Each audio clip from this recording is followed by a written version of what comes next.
everybody, Fiber Spider back again with another kitchen video for you. Today we're going to be making sourdough bread. Yes, I have been working with sourdough for a couple of months now. I totally love the process and I find it so rewarding and gratifying and I love it, and I couldn't wait to share the process with you guys. First things first, let's introduce the guest of honor. This is Edgar Allan Doe, and as you can see, he has a lot of really cool bubbly goodness in him, and so we're going to be using him today. Originally, I tried to create my own sourdough starter with just flour and water and let the natural occurring yeast in the flour to create the starter. It didn't work for me, but that's okay. What I ended up doing was I went online on Amazon. I found a already pre-active sourdough starter that I then fed and brought to its current state. I'm going to put a link to that in the description box down below. Not affiliated, not sponsored, but it's a product that I used and I found really good results with it. That being said, today we are going to be making bread with our starter. Now, there are a ton of different variations and recipes and techniques, etc., etc. What works for one person may not work for another person. And there's a ton of conflicting information out there on the internet and elsewhere. So just keep that in mind, that you may need to sift through and do some weeding and find something that works for you. Because there's, the flour that you use, the water that you use, the ambient temperature, there's a lot of factors that come into play. So this is me and my personal experience with a recipe that I found that actually works for me. Yeah. The original recipe is from Starr. He's on YouTube. Very informative, a lot of science, and I would suggest checking him out as well. This is sort of the layman's terms version of what we're going to be doing. It's basically sourdough starter, flour, water, salt, and thyme. That is one of the things about this recipe. It is super duper easy, but it takes time. So if you want bread, you have to make the dough the day before. So if you can finagle your schedule in such a way and you can plan ahead, nothing easier, because it takes just a few minutes to make the dough, and then you play the waiting game, then a few minutes, and boom, you have got yourself a loaf of bread. And it's very, very easy, and I'm really excited to share it with you guys. So let's hop into it, shall we? All right, so first things first, you are definitely going to want a kitchen scale. You don't want to use measuring cups because there are too many variables involved. So with your kitchen scale, turn that on, and going to tare it so that it's at 0. All right, now for the recipe, you are going to want to start with 4 ounces of your starter. And what I'm also going to do is I'm going to feed my starter so that you can see that process as well. So starting off with 4 ounces. Now this has been rather recently fed, so it is going to be a little bit more active. You can use starter that's been kept in the fridge for a while, not a problem. If there is liquid on the top, stir that in. It may look gross and smell questionable, but actually that is where the sour in sourdough comes from, that flavor. So you don't want to pour that off, you want to use that.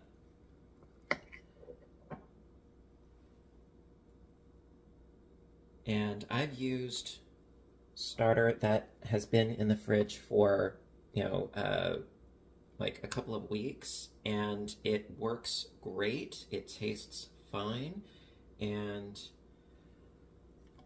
I haven't had any problems with that. So we're at 2.7 ounces already, 3.4. Getting there. Oh, that is a lot. Get off there. Get off.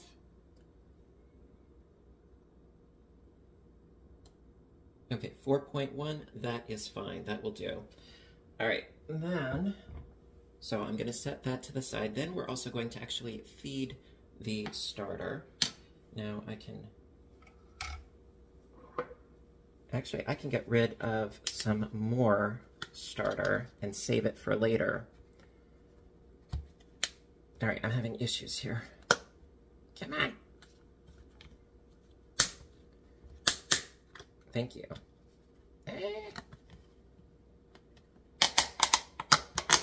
Dang, all right. So when I am removing starter, I like to get pretty darn low to the bottom of my container. You know, just leaving a little bit of starter at the very, very bottom of my jar. And then I feed it equal parts flour and water. Now I do 4 ounces and 4 ounces. And that way you end up with what is called a 100% hydration for your starter. And yes, this is very thick and gloopy.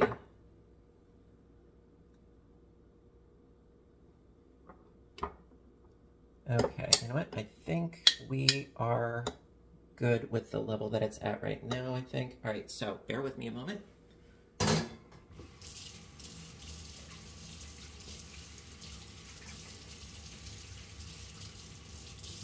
There we go.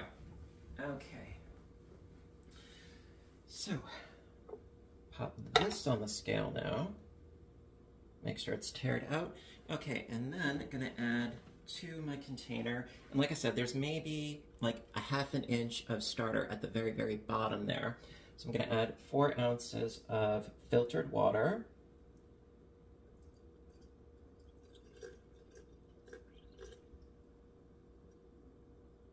Slow and steady.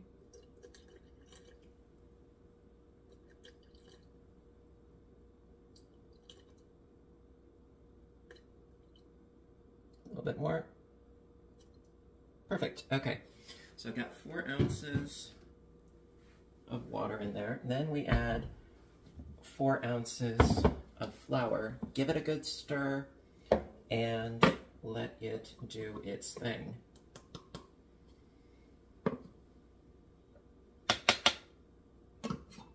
Right, where's my spoon?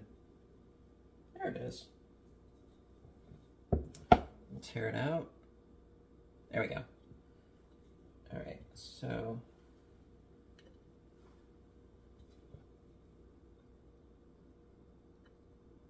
.8, 1.2,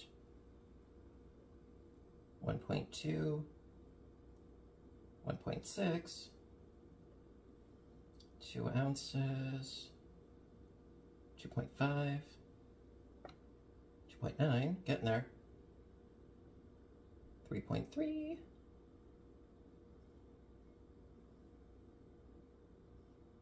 okay, almost, just a squidge more.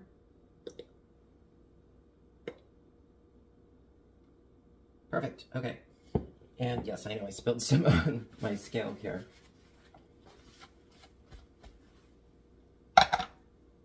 No worries, okay, great. All right, and then give this a good mixing, scrape down the sides, and I can let this hang out until tomorrow. Now, there are a lot of different schools of thought about when to feed. Now, initially, what I used to do when I first started out, because I was terrified of my starter starving, what happens is it will raise quite a bit, and then it will peak. It will no longer raise anymore, and that means it has essentially stopped the active process of feeding. And then it will start to go down from that level, eventually getting pretty close to where it started. Now, Initially, what I would do is I would let it get all the way up to its peak point, then I would remove some of the starter and feed it again. And I was doing that all the time, and I ended up with a ton of discard. You don't have to have that be the case. Now, you can wait until the sourdough goes back down and then hangs out for a bit. You can also give your starter a feeding, let it raise a little bit, and then pop it in the fridge for quite a while, a couple of weeks even, without any issue whatsoever.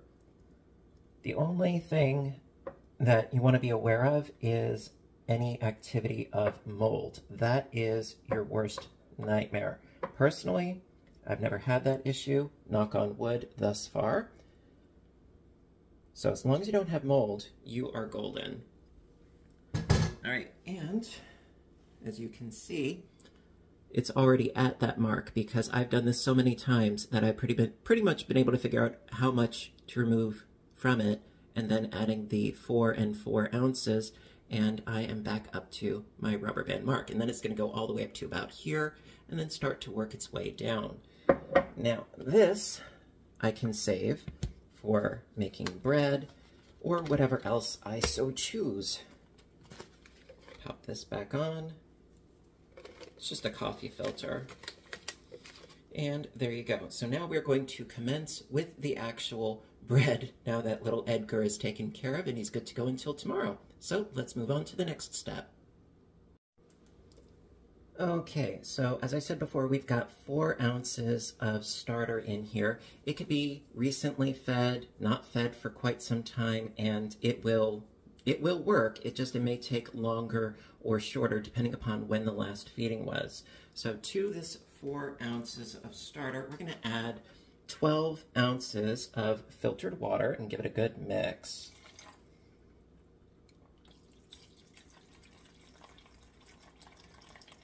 Now you want to use filtered because there may be various chemicals and things in your water supply that kill bacteria and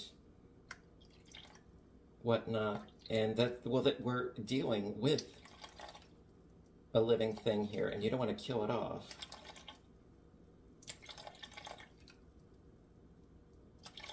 All right, 12 ounces of water, perfect. So, got a bread whisk here. Let's give it a good mix. Let me just get you off the scale first. This actually I rather like, is it entirely necessary? No. I've used a spurtle a million times, but I thought, it's a bread gadget, let's get it.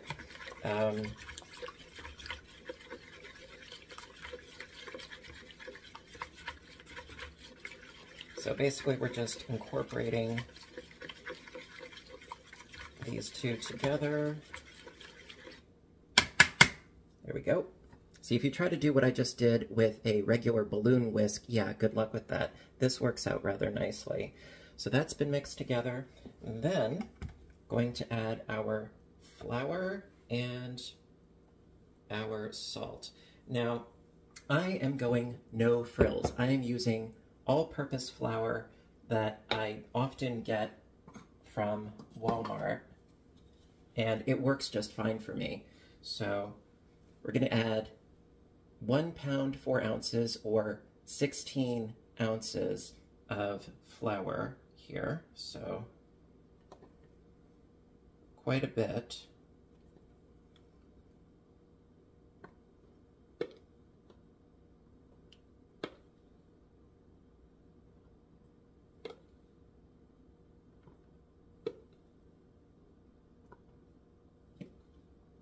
Got 10 ounces already.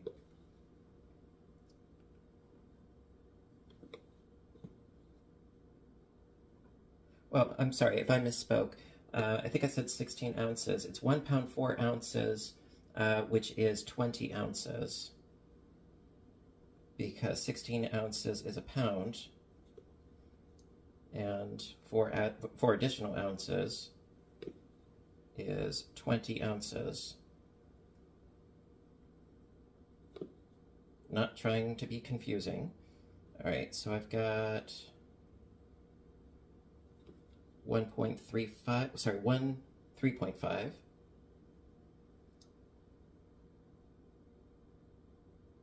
All right, 1 pound, 4 ounces. Awesome. All right, get you out of the way. Tear it out. Change my unit. So now we're going to deal with grams. So about 21 grams of salt. I am using coarse kosher salt.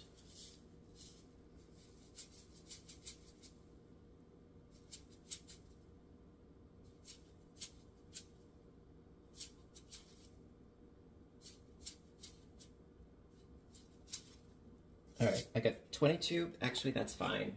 That is fine. 2 extra grams will not make it or break it. So at this point, we don't need the scale anymore. And now, just going to mix this all together. I'm going to start with my bread whisk. And then when it starts to get rather thick, we are going to knead this just a little bit with our hands. But this recipe, you don't have to constantly knead this and fold this and stretch this. No, for the most part, you leave it alone, which I rather like. Right now, we're just essentially incorporating all of the flour and liquid together until it's a cohesive dough.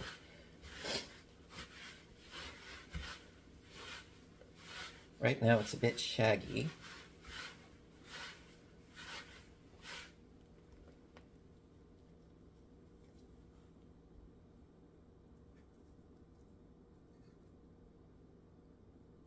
And look how nicely the dough just comes right off of the whisk.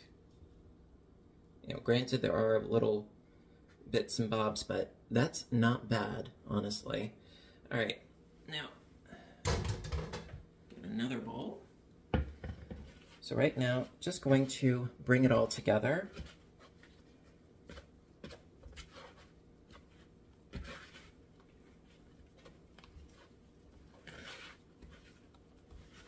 Just takes a couple minutes.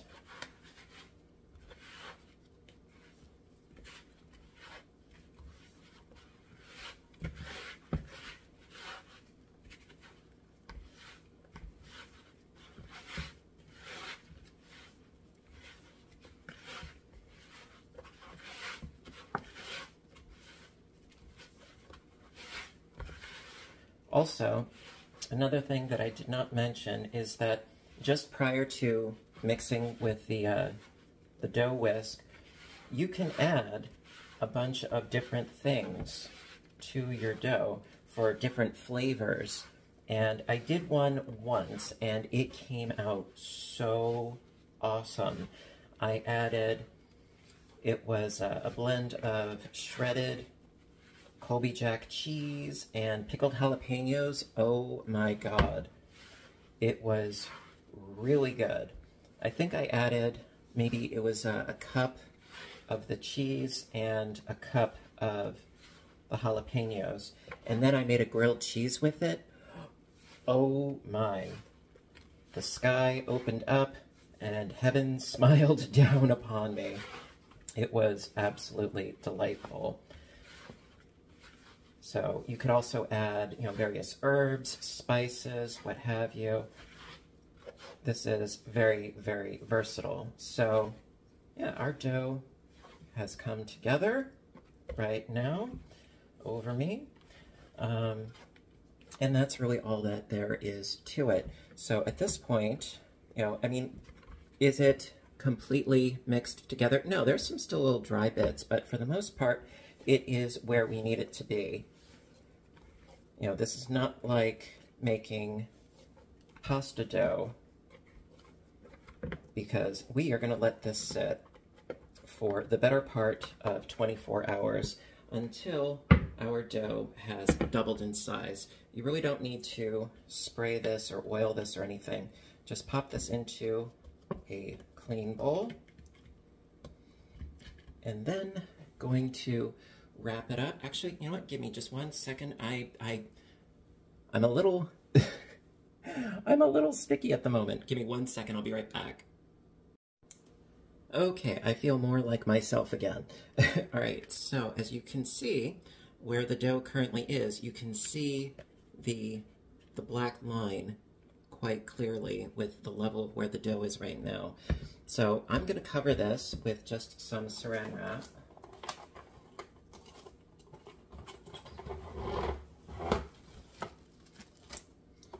And I'm going to let it sit on my counter until tomorrow. And then when it has approximately doubled in size, we can then go on to the next step, which is creating a boule or a ball with the dough. Let it sit for a little bit longer, and then we can actually bake this. So, like I said, I'm going to let this sit, and I will meet back up with you tomorrow, and we will bake us up some goodness. All right, I will see you in a bit. Hello again. All right, so it is the next day. It is 2/17, and check out my dough. So, as you can see, it has gone well beyond that black line there, and so we are ready to form our dough into a boule. And I got my dough scraper right here. Again, I love this tool. Very, very, very much. I'm just going to scooch out the dough.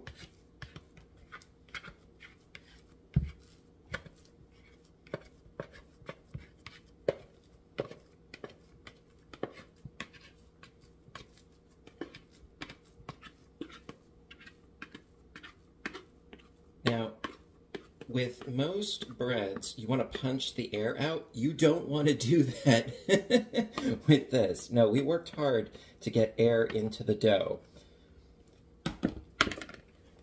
All right, now, from here, what we're going to do is, like I said, we're going to form a boule, which is basically a ball. So get your hands floured up,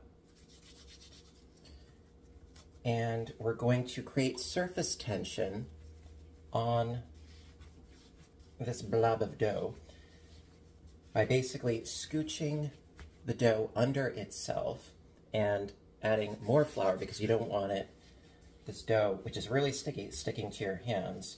So basically scooching the dough with my hand and turning as I go, and it's going to ultimately create some nice surface tension on our loaf here. Now, am I actually doing this the correct official way? I don't know, but you know what? It works for me. Okay, a bit more flour in my hands. In fact, a bit of flour on top as well, so it's a little less sticky. So we're creating a nice mound, very nice and smooth.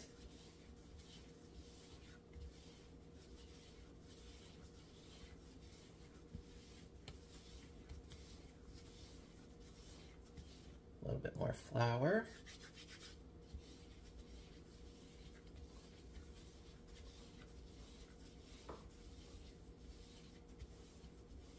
There, that's nice and pretty. Now, going to get my Dutch oven in a little bit. I've got a 4.3 quart. Actually, for me, I would think that I could use more of like a 3 quart because this thing is huge. And also, if I had a smaller Dutch oven, the sides would be closer and I would get more lift on my loaves of bread. But you know what? I'm not trying to win a beauty contest. It totally works. So we have a nice surface tension on the top of our dough. Now, going to give my Dutch a quick spray of some just plain vegetable oil spray.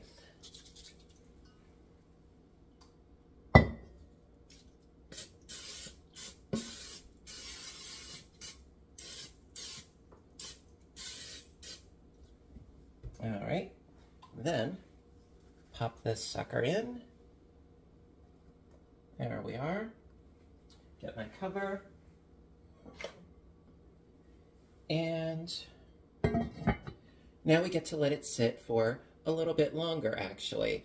About 90 minutes, 2 hours, thereabouts, you know. It doesn't have to go through like a second full rising because that will come in a little bit later when we do the actual baking. You shall see. So it is 2:21 right now, so at about, I want to say maybe about like 4 o'clock or so, you know, 4 o'clock, 4:30 or so, we will do the actual baking. All right, so I will see you shortly. Hello again. All right, so it is now 4:24. We've been letting our dough sit for a bit, and now we are going to get it ready for the actual baking. I know it's been quite a process, right? But the amount of actual effort that I've put into making it, I love. It's so simple. So basically, I'm going to uncover our doughy goodness, and we are going to score the bread. Now, I just got this the other day. By the way, none of the things that I'm using are sponsored or anything like that. This is the Baker of Seville Lamb, and it is essentially a scalpel. It is a razor blade on the end of this handle, and you use it to score the bread. You could also use a pair of scissors. I've done that myself. I did have another lum, which was referred to as a UFO lum. It looks sort of like a yo-yo with a razor blade sticking out of it. I didn't have a good experience with that, so I'm going to give this a try. We'll see how it works. And there are a million different fancy, intricate ways of scoring the bread. I'm just going to do a very simple cross shape. I've had fairly good success with that. And some people, yes, they take it to a whole new level of art form. I'm going with simple and functional. So, going to do an incision. And no, I do not have the most steady hands in the world, but this is working out fairly nicely. Okay, then gonna do a cut in the opposite direction. Yeah, I could never be a surgeon for a number of reasons. One of which, no, I do not have steady hands. Also, I'm getting quite a bit of drag on the dough. Perhaps I should have floured it or some such. It's okay though. It will taste good no matter how it looks. All right, so that being said, get a quick look there. Just a very simple cross shape. Pop the lid back on. And then, by the way, the oven right now is cold. I'm gonna pop this in the oven.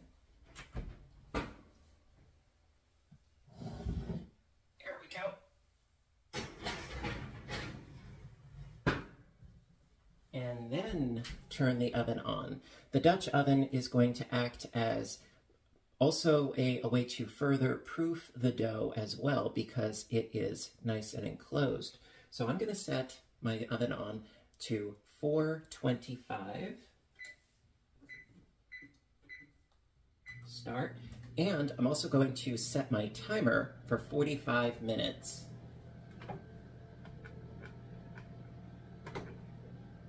Okay, so basically, instead of letting the dough rise again, to its fullest extent, we're letting the oven do that right now. And so it's going to be baking for 45 minutes. Then I'm going to take the lid off and I'm going to continue to bake it for about 10 to 15 minutes more, and then the bread will be done. And then I get to wait until it cools down so that we can cut into it and have some yummy bread and butter. I love bread and butter. This bread is that good. It doesn't need a lot of bells and whistles to make it delish. So, gonna wait another 44 minutes and change, and I will be back with the update. Okay, I'll see you soon. Hello. All right, so it has been 45 minutes at 425. We're going to take it on out.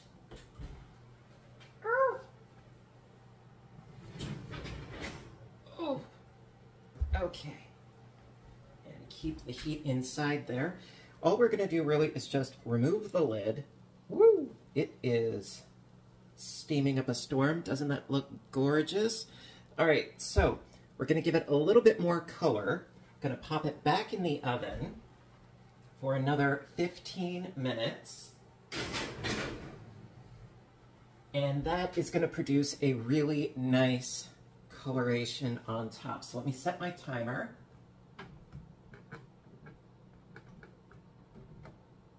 For another 15 minutes, and we shall be back with the final reveal. Oh yeah. All right, so it's been about 15 minutes. This is the finale.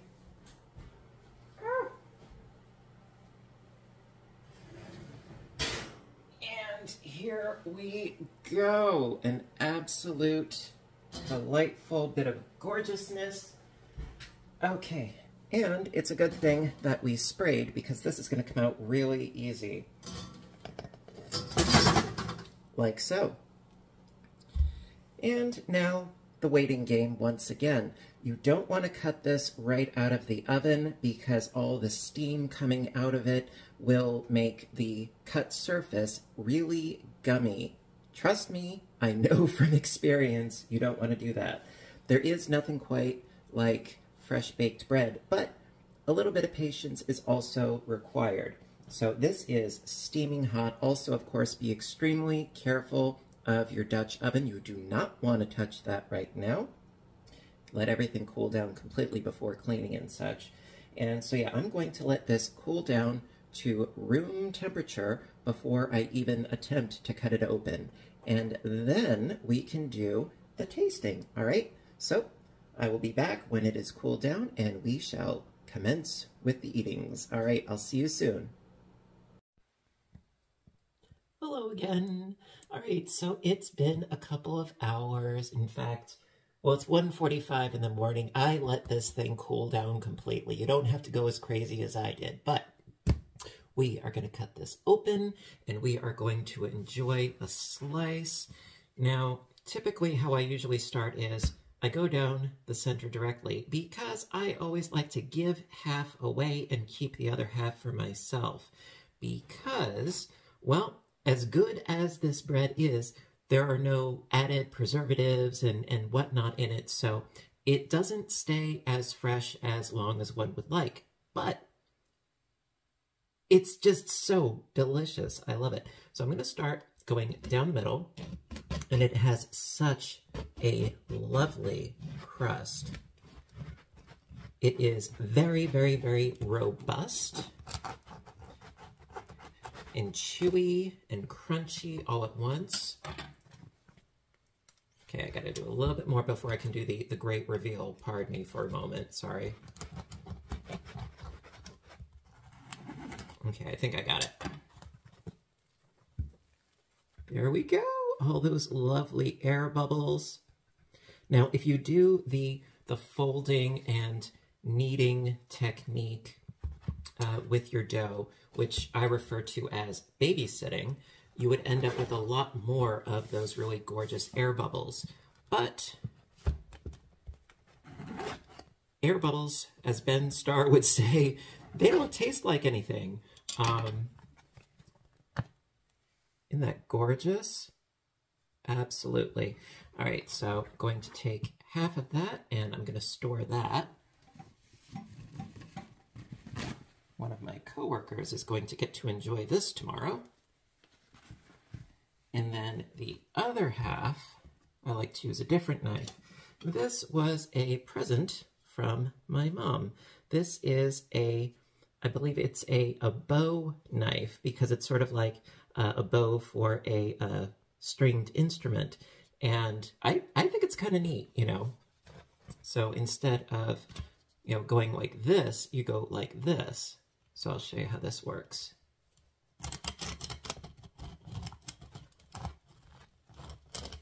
And just saw into this. Now the only thing is she can't use it because she's left-handed, and this is strictly a right-handed blade, as irony would have it.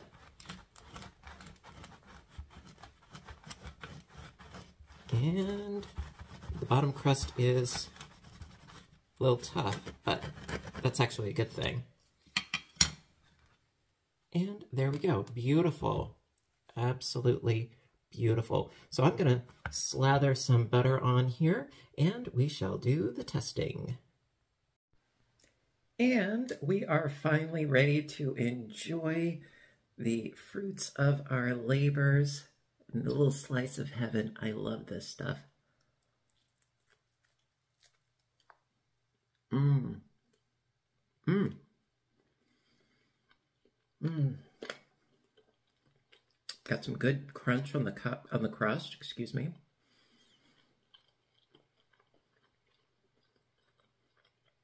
Really chewy. As far as the main part of the bread is concerned, it's got a really nice chew to it. It's not gummy because I let it cool nicely. Mmm.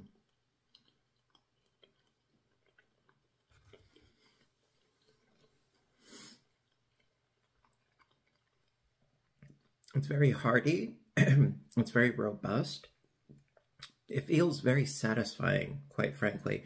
And the thing that amazes me every single time is how much flavor is in here, because, as I've said, and as you've seen, it is just flour, water, a little bit of salt, and the starter. Now, because the starter that I used for this particular bread, it was recently fed, it didn't have a lot of the flavor built up. You know, if you let your starter sit in the fridge for a while, it will develop a layer on top. It's this god-awful looking liquid called hooch, which is basically a byproduct of the sourdough feeding. You know, and like I said, you don't throw that away, you mix that in, and that creates more of that flavor, that sour of sourdough. But so this has a very mild flavor, but also I've been eating sourdough in one capacity or another now for several months. I've gotten pretty much used to it, and I love it. So listen, I want to thank all of you for joining me today, and I hope that it inspires you to make some of your very own. Like I said before, this recipe I found from Ben Starr on his YouTube channel, so credit goes to him, by all means. You know, but I wanted to share it with you guys. And, you know, have you made sourdough bread before? And if you have, what did you do that was similar? What did you do that was different? What was your experience like? And big, important question, if you have a sourdough starter, what is your sourdough starter's name? I mean, mine is Edgar Allan Doe. If I ever get another one, I was thinking about maybe naming it Lenore to go along with that theme. I don't know. Either that or maybe Dorian Gray. You know, little, excuse me, a little Oscar Wilde reference. I absolutely love the process. And once you get into the groove and into the hang of it, it's really quite simple. You know, practically makes itself, you know, very little effort and a lot of reward. The only thing is, yes, it takes time. It is a time process, but I think it's totally worth it. So, listen, guys, thank you again. And until next time, you know what to do, right? I want all of you to stay inspired, stay caffeinated, stay making fun, fabulous, and tasty things in the kitchen. Take care of yourselves and each other, and I will see you in my next video. Bye for now, everybody, and have a great day.